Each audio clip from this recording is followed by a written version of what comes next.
In the middle of a massive desert, a group of teenage boys are digging giant holes under the burning sun, while armed supervisors watch them from nearby. The heat is unbearable, and the work clearly pushes the boys to their limits. One of them suddenly stops digging after spotting a rattlesnake nearby. Completely exhausted and unable to continue anymore, he slowly walks toward the snake and removes his shoes, accepting his fate as the others stare helplessly. Meanwhile, in the city, a teenage boy named Stanley. Th3 is walking home from school when a pair of dirty sneakers suddenly falls from the sky and lands directly on him. Stanley recognizes the shoes because they belong to a famous baseball player named Clyde Livingston, whose sneakers were being auctioned for charity. Since Stanley's father has been unsuccessfully trying to invent a cure for foot odor for years, Stanley decides to take the shoes home. But before he can even explain where they came from, police officers surround him and place him under arrest. Stanley is taken home, where the police immediately become suspicious after seeing piles of shoes scattered all over the apartment because of Stanley's father's experiments. Stanley tries explaining that the shoes literally fell from the sky, but nobody believes him. At court, Stanley is accused of stealing the shoes from a charity auction. Even though he insists he found them by accident, the judge gives him only two options. I could send you to jail, but I don't know what good that would do. Prison or 18 months at Camp Green Lake. Thinking the camp might be similar to a normal summer camp, Stanley chooses Camp Green Lake. 18 months. Camp Green Lake, sun. During the bus ride across the desert, Stanley starts thinking about the curse his family has believed in for generations. According to his grandfather, the entire Th3 family suffers from terrible luck because Stanley's great-great-grandfather broke a promise many years ago. As the bus continues through the empty desert, Stanley briefly thinks he sees a man riding beside a mule in the distance, but the image quickly disappears. Eventually, the bus arrives at Camp Green Lake, which turns out to be nothing like Stanley expected. There is no lake at all. Instead, the entire area is dry, lifeless, and filled with endless holes dug into the ground. Stanley immediately realizes this place is more like a prison camp than a rehabilitation center. He is greeted by Mr. Sir, one of the camp supervisors, who explains how things work there. According to him, there are no fences or guard towers because the desert itself prevents anyone from escaping. There is no water for miles, and anyone who runs away usually dies from dehydration before getting very far. You want to run away? Go ahead. Start running. I won't stop you. Mr. Sir gives Stanley 2 sets of clothes, a hat, and a shovel. Then he explains the camp's main rule. Every day, each boy must dig 1 hole that is exactly 5 feet deep and 5 feet wide. The faster they finish, the faster they can get out of the sun. He also warns Stanley about the dangerous animals living around the camp, especially rattlesnakes and yellow-spotted lizards. You don't bother them, they won't bother you. Afterwards, Stanley meets Dr. Pandansky, the camp counselor, who pretends to be friendly while showing him around the camp. Pandansky tells him that the boys are there to build character through hard work. He also warns Stanley never to bother the warden, the mysterious woman who runs the camp. Stanley is then taken to his tent, where he meets the other boys. Instead of using real names, everyone goes by nicknames. There's X-Ray, Armpit, Squid, Zigzag, Magnet, and Zero. Stanley quickly learns that using someone's real name is considered disrespectful there. The boys immediately start testing Stanley to see how weak he is. During dinner, X-Ray steals part of Stanley's food and explains that new kids do not deserve full meals on their first day because they haven't dug any holes yet. The meals themselves are terrible, mostly being served in different ways every day. While talking, the boys ask Stanley why he was sent there. When Stanley admits he was accused of stealing Clyde Livingston's shoes, Zero suddenly asks if the shoes had red excess on them. Stanley is surprised that Zero even knows about the shoes, because Zero almost never speaks. Later that night, Stanley struggles to sleep while listening to the sounds of the camp around him. He starts thinking again about the curse connected to his family history. Years earlier, his ancestor, Ilya Yelnut, fell in love with a girl named Myra Mankey, since another man was also trying to marry her. Ilya visited a fortune teller named Madame Zerone for help. Madame Zerone gave Ilya a piglet and instructed him to carry it up a mountain every day while singing a special song to it. As the pig grew bigger, Ilya would grow stronger too, but she warned him that after he finished, he had to carry Madame Zerone herself up the mountain and sing the same song to her. If he failed to keep his promise, his entire family would be cursed forever. The next morning, Stanley is woken up before sunrise along with the rest of the boys. They are given a small breakfast and sent out into the desert with their shovels. When Stanley grabs one, X-Ray immediately takes it from him because X-Ray refuses to use any shovel except his own shorter one. Once they reach the digging area, Mr. Sir explains another important rule. If any boy finds something unusual while digging, they must report it immediately. According to him, the camp is not searching for anything specific, and the digging is only meant to build character. But Stanley quickly notices how serious Mr. Sir becomes while talking about hidden objects. The boys begin digging while Stanley struggles badly under the extreme heat. Dirt constantly falls back into his hole, and his hands quickly develop painful blisters. The other boys laugh at him whenever he complains or asks for help. As Stanley keeps digging, he continues thinking about Ilya Yelnats and Madame Zerone. Back then, Ilya successfully raised the pig until it became large enough to compete with the pig offered by his rival. But when Myra was unable to choose between them and treated the entire marriage decision like a game, Ilya became frustrated and decided to leave for America instead. In his anger and disappointment, he forgot to return and carry Madame Zerone up the mountain like he promised. From that moment on, the Yelnuts family curse began. Back in the present, Stanley continues struggling through his first full day at Camp Green Lake. The heat becomes unbearable. His body grows weaker every hour, and the hole barely seems to get deeper, no matter how hard he works. Eventually, he finally finishes digging just before sunset, exhausted and barely able to stand. When he tries climbing out of the hole, nobody helps him. Stanley has to struggle his way out alone, while the others watch. As he walks back toward camp that evening, Stanley suddenly encounters a yellow-spotted lizard nearby. Before it can attack him, Mr. Sir appears and shoots at him, barely missing Stanley in the process before finally killing the lizard. For the first time since arriving, Stanley fully realizes how dangerous Camp Green Lake really is. Days begin passing at Camp Green Lake, and Stanley slowly gets used to the brutal routine. Every morning, the boys wake up before sunrise, eat a small breakfast, grab their shovels, and spend the entire day digging holes under the burning desert heat. Stanley's hands become covered in blisters, and his entire body constantly aches from exhaustion. Sometimes the showers stop working, the food barely changes, and dangerous animals wander through the camp without warning. The other boys continue making fun of Stanley because he is slower than everyone else and clearly not used to hard labor. To avoid trouble, Stanley mostly keeps quiet and focuses on surviving each day. Whenever he writes letters home to his mother, he lies and pretends Camp Green Lake is a normal summer camp where he is having a good time. One afternoon, while digging, Stanley discovers a fossil buried underground and decides to bring it to Dr. Pendanski. However, Pendanski immediately tells him the warden is not interested in fossils. He also explains that there used to be an actual lake there many years ago, before the entire area dried up. According to him, all the land around the lake once belonged to the warden's grandfather. This leads into another flashback showing the town of Green Lake many years earlier when it was still full of life. Back then, the town had schools, shops, trees, and water everywhere. A black onion seller named Sam regularly visited the town with his donkey cart, selling onions that he claimed could cure almost anything. Sam was friendly with everyone, and especially liked the local school teacher, Catherine Barlow. Whenever Sam visited the school, he brought Catherine fresh onions while she gave him jars of peaches in return. The two slowly became close to each other, while many of the men in town grew jealous of Sam because they also admired Catherine. One day, heavy rain causes leaks throughout the school building. So, Sam offers to repair the roof. While fixing the school, he spends more time with Catherine, and the two eventually begin falling in love. At the same time, a wealthy man named Charles Walker continues trying to impress Catherine, but she repeatedly rejects him. "No thank you, Mr. Walker. No one ever says no to try Walker." As Stanley continues adapting to camp life in the present, he slowly begins earning a little respect from the other boys.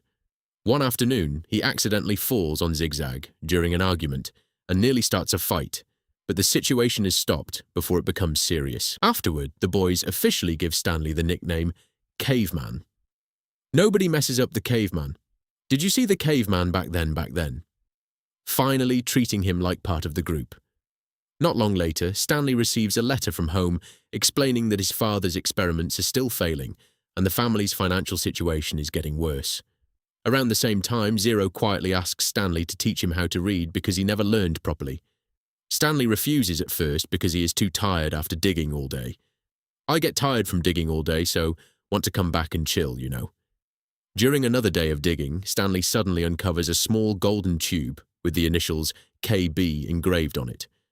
The boys examine it closely and wonder what it could be. Before Stanley can properly react, X-Ray quickly takes the object and tells Stanley to let him turn it in instead. Later, when Pendanski sees the tube, he immediately contacts the warden. The boys are shocked when she arrives, because unlike what Stanley expected, the warden is a young woman. The moment she sees the object, she becomes extremely interested and orders the boys to dig around the exact area where it was found. X-Ray is rewarded with a full day off, while the others are forced to dig one giant hole together. The warden watches them closely while they continue digging deeper into the ground. It becomes obvious that the camp is secretly searching for something hidden underground. For several days, the boys continue digging the same massive area, but find almost nothing except the small metal piece. Eventually, the warden loses interest and orders everyone to go back to digging separate holes again. Shortly afterward, one of the boys steals a bag of sunflower seeds from Mr. Sir's truck while he is filling their water containers. After Mr. Sir leaves, the boys begin passing the seeds around. But suddenly, they realize the truck is turning back toward them because Mr. Sir noticed the bag missing. The boys panic and quickly try hiding the seeds. Unfortunately, some spill near Stanley's hole, making it look like he stole them. When Mr. Sir arrives, Stanley takes the blame to protect the others, even though he did nothing. Mr. Sir immediately drags Stanley to the warden's cabin for punishment. Inside, Stanley notices posters and newspaper articles about the outlaw kissing Kate Barlow covering the walls. The warden also shows Stanley her rattlesnake venom nail polish while casually painting her nails. Then, when Mr. Sir interrupts her, she suddenly scratches his face deeply across both cheeks with her freshly painted nails. Afterward, the warden becomes annoyed that Stanley was brought there over something as small as sunflower seeds and sends him back to work. When Stanley returns, the other boys are shocked he survived the meeting with the warden. Zero has even finished Stanley's hole for him, as thanks for taking the blame earlier. Because of this, Stanley finally agrees to teach Zero how to read. The next time Mr. Ear appears at the digging site, the scars on his face are still fresh and painful. Angry about what happened, he refuses to fill Stanley's water container properly. As Stanley continues teaching Zero to read and write each day, another flashback reveals more of Catherine Barlow's story. After Sam was killed by the town's people for being in a relationship with Catherine, Green Lake slowly began drying up. Catherine eventually returned to town, shot the sheriff, kissed him, and became the outlaw known as Kissing Kate Barlow. Over time, Kate robbed many wealthy men traveling through the desert. One of her victims was Stanley's great-grandfather, Stanley Yelnat's eye, whose treasure chest she stole before leaving him stranded in the desert. Back in the present, Stanley slowly realizes the golden tube he found earlier may have belonged to Kate Barlow herself, and for the first time, he begins understanding that the warden's obsession with digging has something to do with Kate's hidden treasure. As Stanley continues teaching Zero how to read after work, the two slowly become close friends. Every evening, Stanley helps him sound out words and practice writing letters in the dirt, while Zero secretly helps Stanley dig part of his holes during the day. Since Zero is the fastest digger at the camp, Stanley's workload becomes much easier, but the other boys quickly start noticing what is happening. One afternoon, Zero finally reveals his real name is Hector Zerone. Stanley is shocked after hearing the last name because it reminds him of Madame Zerone, the woman connected to his family curse. Zero also explains that his mother disappeared years earlier, and ever since then, he has been living alone on the streets, surviving however he could. Meanwhile, another flashback reveals what happened to Kissin' Kate Barlow after she became an outlaw. Kate spent years robbing wealthy travelers across the desert, while authorities failed to catch her. Eventually, she robbed Stanley's great-grandfather and stole a treasure chest filled with valuables before leaving him stranded in the desert. Later, Charles Walker and his wife tracked Kate down near Green Lake because they desperately wanted the treasure for themselves after the town became poor and abandoned once the lake dried up. But instead of revealing where the treasure was hidden, Kate allowed a yellow-spotted lizard to bite her and died laughing, taking the secret location of the treasure with her. Back in the present, tensions at Camp Green Lake continue growing. Some of the boys become jealous that Stanley receives help from Zero while they still have to dig alone every day. During one argument, Zigzag begins attacking Stanley in the middle of the desert while Pendanski watches instead of stopping the fight. Stanley quickly gets overpowered and slammed into the dirt. Seeing this, Zero suddenly snaps and jumps into the fight to defend Stanley. Pendanski fires his gun into the air to stop the chaos, and the warden soon arrives to find out what happened. The boys immediately reveal that Zero has been helping Stanley dig holes in exchange for reading lessons. The warden becomes furious after hearing this, while Pendanski openly insults Zero, calling him stupid and worthless because he cannot read. For the first time in the movie, Zero completely loses control. He grabs a shovel and smashes it directly across Pendanski's face before sprinting away into the desert. Everyone freezes in shock as Pendanski collapses to the ground, bleeding. Mr. Sir immediately wants to chase after Zero, but the warden stops him. According to her, Zero has no family and no records anyone truly cares about. She calmly says they can simply erase his files and pretend he never existed. Are we sure that he had no family? He was living on the streets when he was arrested. He had nobody. He was nobody. Destroy his records. But I'm telling you, no one is going to come looking for him. That night, the boys talk about how impossible it is to survive alone in the desert without water. Stanley keeps thinking about Zero while remembering another story connected to his family history. Years earlier, Stanley's great-grandfather somehow survived for over 2 weeks in the desert after Kate Barlow robbed him. According to family stories, he survived by finding refuge at a mysterious place called God's Thumb. The next morning, Stanley is disturbed when a new boy arrives at camp to replace Zero almost immediately, as if Zero never mattered at all. Realizing nobody else is going to help him, Stanley makes a decision. While Mr. Sir is distracted filling water containers, Stanley steals his truck and drives into the desert. Mr. Officer jumps onto the side of the vehicle trying to stop him, but Stanley loses control and crashes the truck into a hole. Without wasting time, Stanley jumps out and continues running into the desert on foot, while the other boys watch him disappear into the distance. Later, when the warden hears what happened, she orders Mr. Sir to wait 2 weeks before reporting Stanley missing, because by then, there will be nothing left to find. Under the brutal desert heat, Stanley continues wandering across the empty landscape while avoiding rattlesnakes and yellow-spotted lizards. Eventually, he discovers an old broken boat sitting in the middle of the desert and finds Zero hiding underneath it. Zero is weak, exhausted and barely able to stand, but he is still alive. He explains that he survived by eating old jars of peaches buried nearby. The peaches originally belonged to Sam and Catherine many years earlier and have turned into spoiled jam after sitting underground for decades. As Stanley and Zero rest together, Stanley notices a giant mountain formation in the distance, shaped like a thumb. He immediately realizes it must be God's Thumb, the place where his ancestor survived years earlier. The boys decide to travel there, hoping they can find water. The climb quickly becomes difficult because the heat and exhaustion continue draining their strength. At one point, Stanley almost falls off the mountain, but Zero manages to pull him back up using a shovel. However, the climb eventually becomes too much for Zero. Weak from dehydration and hunger, he suddenly collapses and loses consciousness. Refusing to leave him behind, Stanley lifts Zero onto his back and continues climbing the mountain alone. Step by step, Stanley struggles upward, carrying Zero through the rocky terrain until he finally reaches the top. There he discovers fresh water flowing through a small stream, along with wild onions growing nearby. Stanley immediately gives Zero water, and both boys begin eating the onions to recover their strength. While resting at the top of the mountain, Stanley unknowingly sings the same song passed down through his family for generations, the same song Ilya Yelnats once sang, while carrying the pig up the mountain from Madame Zerone. At that exact moment, the Yelnats family curse is finally broken. Would you smell the shoe? Oh, honey, I don't smell anything. What? What do you smell? Nothing. I don't smell anything. I don't smell anything. After spending the night on top of God's Thumb, Stanley and Zero slowly recover their strength by eating onions and drinking fresh water from the stream. Zero finally confesses something he has been hiding the entire time. He admits that he was actually the one who stole Clyde Livingston's shoes. Zero explains that he took the shoes from the shelter because he thought they were just normal sneakers. But once the police began chasing him, he panicked and threw them off a bridge. Those same shoes accidentally landed on Stanley, leading to his arrest and everything that followed afterward. Surprisingly, Stanley does not get angry after hearing the truth. Instead, he realizes that all the events somehow led both of them there together for a reason.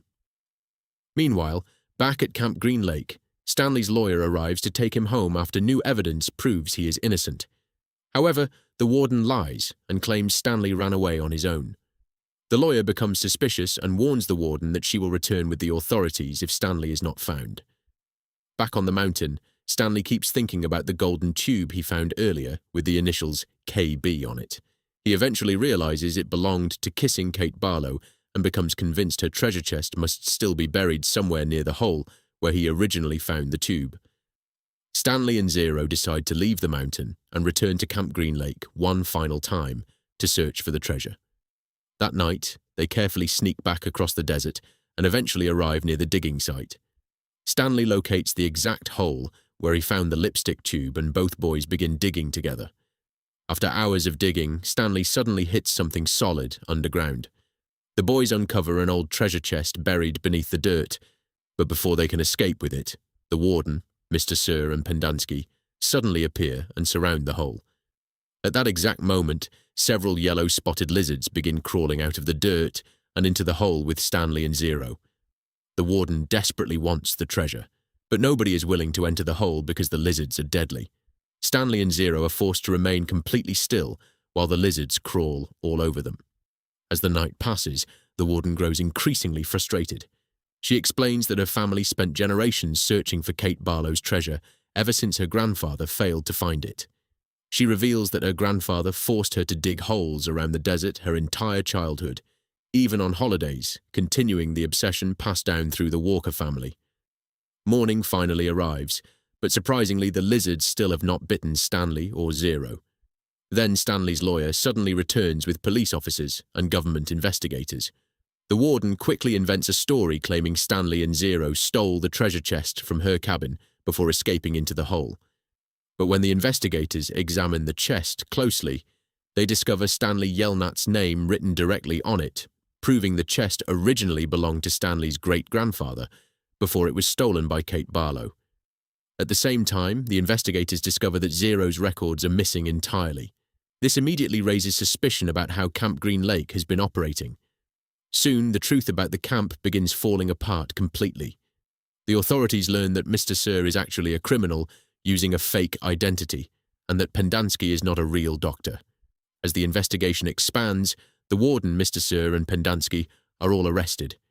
At that exact moment, rain suddenly begins falling over Green Lake for the first time in decades. The boys remaining at the camp run outside celebrating, while the dry desert begins flooding with water again. After years of drought, Green Lake is finally returning. A few days later, Stanley returns home with the treasure chest recovered from Camp Green Lake, together with his family and Zero. He finally opens it and discovers that it is filled with gold, jewelry, and old documents that belonged to Stanley's great-grandfather before kissing Kate Barlow, stole it many years earlier.